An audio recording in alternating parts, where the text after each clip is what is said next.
এগুলি বিদেশি মাল বুঝছেন, ব্র্যান্ডের মাল। এগুলি শিপে আসে চিটাগাং থেকে আমরা এই ঢাকার বুকে আসে, ঢাকার বুকের থেকে আমরা আবার ক্রয় করে নিই বেল ভাইয়া, বেলের মাল।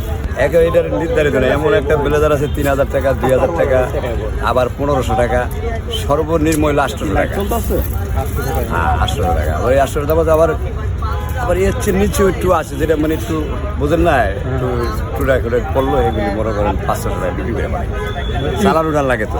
এগুলি বেলের মাল এমন মাল পরে যায় 2000-3000 টাকা তো লয়ে যায় কাস্টমার, কারণ এই মালটা কিনতে পায় না। এই টাকা আছে কিন্তু এটা বিদেশি কাপড়, এই কাপড়টা পায় না। ইউজের ভিতরে মানে ফ্রেশ মাল হয়, আমরা ফ্রেশটা কিনে আনি, 1 নম্বরটা কিনে আনি, আমরা 2 নম্বরটা কিনে আনি না। যেটা ইউজ বেশি দাগ দুগ থাকে এটা আমরা ফালাই দিয়ে আসি, আমরা 22 কিনে আনি আসি। ওটা গুদাম ভাঙিয়া জায়গা 2-1টা ভাঙিয়া গেলে ওইটা গুদামটা আমরা আবার সেট কিনে আনি, সেটটা আবার লাগাই দিই।